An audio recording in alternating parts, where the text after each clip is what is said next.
नमस्कार मैत्रिणींनो, स्वागत आहे तुमचं सिलाईवर्ड मराठी या यूट्यूब चॅनलवरती। आजच्या आपल्या व्हिडिओमध्ये आपण प्लाझोची कटिंग आणि स्टिचिंग कशी करायची ते पाहणार आहोत। तर याकरता जे प्लाझोचं फॅब्रिक घेतलेलं आहे हे जे आहे एकदम प्लेटेड फॅब्रिक आहे। इथे तुम्ही पाहू शकता, हे पहा अशा पद्धतीचे प्लेटेड फॅब्रिक आहे जे की स्ट्रेच होतं व्यवस्थित।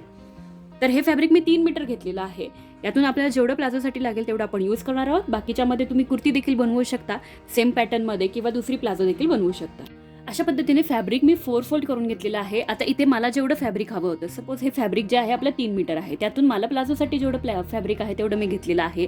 बऱ्याचशा जणांना हा प्रश्न पडतो की नक्की फॅब्रिक कसं मोजून घ्यायचं। तर कोणतीही प्लाझो शिवताना सगळ्यात महत्त्वाची 2 मापं लागतात आपल्याला, 2 ते 3। तर सर्वात पहिली पूर्ण उंची लागणार आहे, त्यानंतर तुम्हाला हिपचा 4th पार्ट लागणार आहे, याच्यामध्ये हिपचा 4th पार्ट आणि त्यानंतर आसनचं मेजरमेंट। तर याकरता जसं हिपचा 4th पार्ट तुमचा जर इथे 10 इंच असेल तर त्याच्यामध्ये हिपचा 4th पार्ट 10 इंच अधिक 2 इंच एवढं कापड जे आहे तुम्हाला 4 फोल्डमध्ये करून घ्यायचं। तर अशा पद्धतीने कापडाची घडी घालून घ्यायची आहे। हे पहा, इथे मी फॅब्रिक जे आहे 4 फोल्डमध्ये केलेलं आहे। माझ्याकडची जी बाजू आहे ती बंद बाजू आहे, समोरची बाजू ओपन आहे। आता सगळ्यात पहिल्यांदा आपण कापडाची जी पूर्ण उंची आहे ती मोजून घेऊयात। तर हे पहा, कापडाची जी पूर्ण उंची आहे किंवा कापडाचा पन्हा ज्याला आपण म्हणतो तो इथे आहे साधारण 42 इंच। प्लाझो जे आहे आपल्याला साधारण इथे 40 इंचाची रेडी ठेवायची आहे, म्हणजे पूर्ण जे फॅब्रिक आहे ते आपल्या इथे यूज होणार आहे प्लाझोच्या उंचीसाठी। सुरुवातीला वरच्या बाजूला हे पहा, इथून आपल्याला साधारण मार्किंग करायचं आहे 2 इंचावरती। तुम्ही जर इलास्टिक 2 इंचाचं लावणार असाल तर 2 इंचाचं मार्किंग करा, 1.5 इंचाचं लावणार असाल तरी पण तुम्हाला इथे 2 इंच मार्किंग करणं गरजेचं आहे। ब्रॉड इलास्टिक लावणार असेल तर 2.5 इंच घ्या। तर साधारण 2 इंचाचं इथे मार्किंग केलेलं आहे। आता या फॅब्रिकमध्ये सगळ्यात महत्त्वाचं, हे फॅब्रिक ओढून असं तुम्हाला कधीच मेजर करायचं नाही, ओढून हे जास्तच भरणार आहे, त्यामुळे एकदम नॉर्मल घडी घालायची आहे। अशा पद्धतीचं जर फॅब्रिक यूज करणार असाल तर एकदम तुम्हाला सरळ जे आहे तिथे घडी घालून घ्यायची आहे।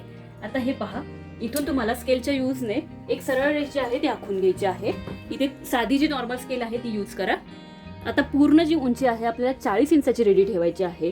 तर बेल्ट जो आहे तो मायनस करून, म्हणजे हे पहा, बेल्टचं जे फॅब्रिक आहे इथून खाली आपल्याला 40 इंच मोजायचं, तर ते शार्प आपला हा जो किनारीचा भाग आहे तेवढा येणार आहे।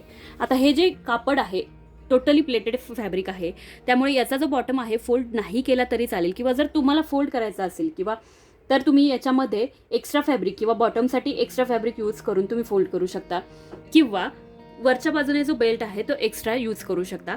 पण जनरली हे जे फॅब्रिक असते याची जी किनारीची बाजू असते त्यामुळे तिथे तुम्हाला खालच्या बाजूने फॅब्रिक फोल्ड नाही केलं तरीही चालतं।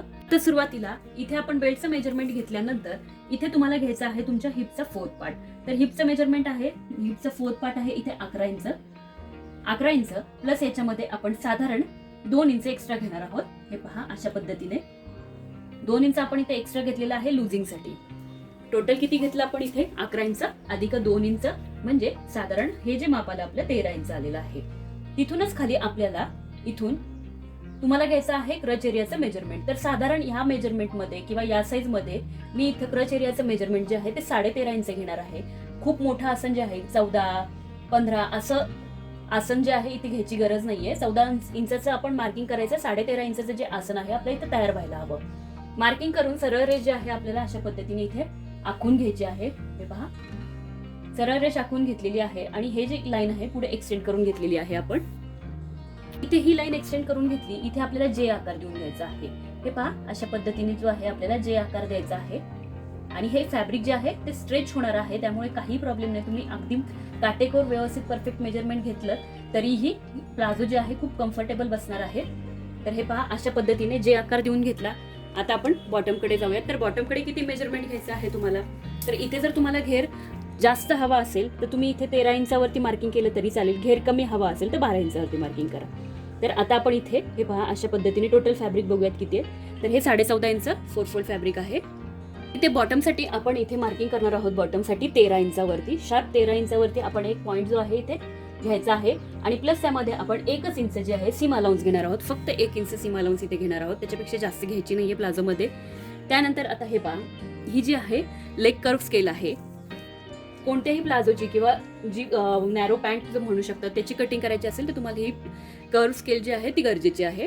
ही कर्व स्केल कशी यूज करायची? तर हे पहा, ही जी कर्व स्केल आहे त्याचा ही जी बाजू आहे इथून हा जो आहे कर्व येतो, आणि ही जी बाजू आहे ही स्ट्रेट आहे, मोठी साईज आहे, ही छोटी साईड आहे। तर ही कर्व स्केल जी आहे ती आपल्याला अशा पद्धतीने ठेवायची। हा जो आसनचा पार्ट आहे तिथे ठेवायची, तिथून खाली जिथे तुम्हाला हे पहा अशा पद्धतीने जिथे तुम्हाला बॉटमची लेंथ घ्यायची आहे तिथेही कर्व स्केल अशी ठेवून घ्यायची आणि असं मार्किंग करून घ्यायचं आहे व्यवस्थित. हलकेच खाली घ्यायची, हलकासा आकार देऊन घ्यायचा आहे.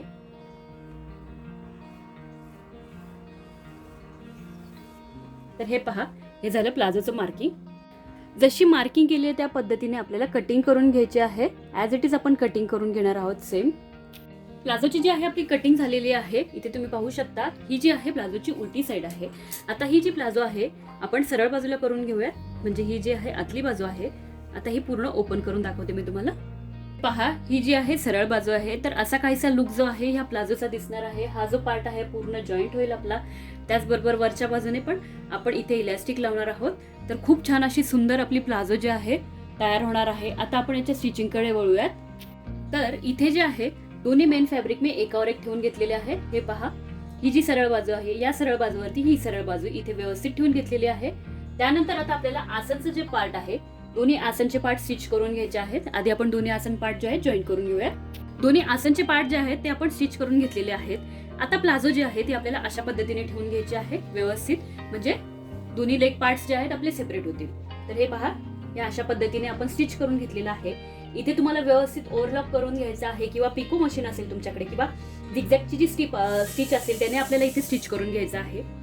त्यानंतर आता या बाजूने तुम्हाला दाखवते जे आपण 2 इंचाचं मार्किंग केलं होतं वरच्या बेल्टसाठी. हे पहा, इथे आपण मार्किंग केलेलं आहे बेल्टसाठीचं. आता आपल्याला काय करायचं आहे, अशा पद्धतीने हे पहा एकदा अर्धा इंच फोल्ड करायचं. त्यानंतर पूर्ण जे आहे आपल्याला हे आतल्या बाजूला असं व्यवस्थित फोल्ड करून घ्यायचं आहे 2 इंच. बेल्टचा जो भाग आहे तो आपल्याला अशा पद्धतीने फोल्ड करून घ्यायचा आणि स्टिच करून घ्यायचा आहे. पूर्ण जी प्लाझो आहे त्याचा बेल्टचा पार्ट स्टिच करून घेऊयात. फक्त इथून एवढा पार्ट जो आहे आपण ओपन ठेवणार आहोत, जिथून आपल्याला इलॅस्टिक जे आहे ते इन्सर्ट करून घ्यायचं आहे.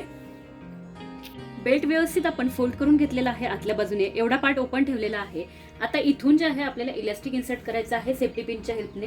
आता इथे एक गोष्ट लक्षात घ्या की इथे जे इलॅस्टिक आहे 1 इंच आहे. 2 इंच असेल तर त्या पद्धतीने तुम्हाला बेल्ट जो आहे तो वाढवायचा आहे. कमी असेल तर कमी ठेवायचा आहे. अशा पद्धतीने पूर्ण इलॅस्टिक जे आहे इन्सर्ट करून घ्यायचं. इलॅस्टिक किती घ्यायचं तर तुमचं कमरेचं किंवा वेस्ट लाईनचं जे मेजरमेंट आपण म्हणतो ते घ्यायचं आहे. पूर्ण राऊंड मेजर करायचा. तो जेवढा पण राऊंड येईल त्यातनं 5 ते 6 इंच इलॅस्टिक जे आहे तुम्हाला कमी घ्यायचा आहे. म्हणजे जर 35 ते 40 इंचाचा जर तुमचा हा जो बेल्ट असेल साधारण 36 इंचाचा असेल तर तुम्हाला इलॅस्टिक घेताना साधारण इथे 30 इंचाचं घ्यायचं आहे. अशा पद्धतीने 5 ते 6 इंच कमी इलॅस्टिक घेऊन आपल्याला कट करून घ्यायचं आहे. इलॅस्टिक आपण इन्सर्ट करून घेतलेलं आहे. इथे तुम्ही पाहू शकता छान असं इलॅस्टिक जे आहे इन्सर्ट करून घेतलेलं आहे. आता इथून जेवढा ओपन पार्ट होता आपला इलॅस्टिक एकदा स्टिच करायचं आहे. त्यानंतर या ओपन पार्टला आपल्याला इथे स्टिच करायचं. त्यानंतर इथून वरच्या बाजूने एक स्टिच घ्यायची आहे सेंटरच्या बाजूने. त्यानंतर आता आपल्याला काय करायचं आहे, सिंपल जशी आपण नॉर्मल सलवारला फिटिंग करतो त्या पद्धतीने हे पहा पूर्ण प्लाझोला जे आहे सेंटरच्या बाजूने फिटिंग करून घ्यायची आहे. सुंदर अशी प्लाझो जी आहे आपली इथे तयार झाली आहे. प्लेटेड प्लाझो आहे ही. तर मैत्रिणींनो, व्हिडिओ कसा वाटला हे कमेंट्स करून नक्की कळवा. चॅनलला लाईक करा, शेअर करा आणि सबस्क्राईब करा. खाली दिलेल्या बेल आयकॉनवर क्लिक करा म्हणजे येणाऱ्या प्रत्येक व्हिडिओची नोटिफिकेशन तुम्हाला नक्कीच मिळेल.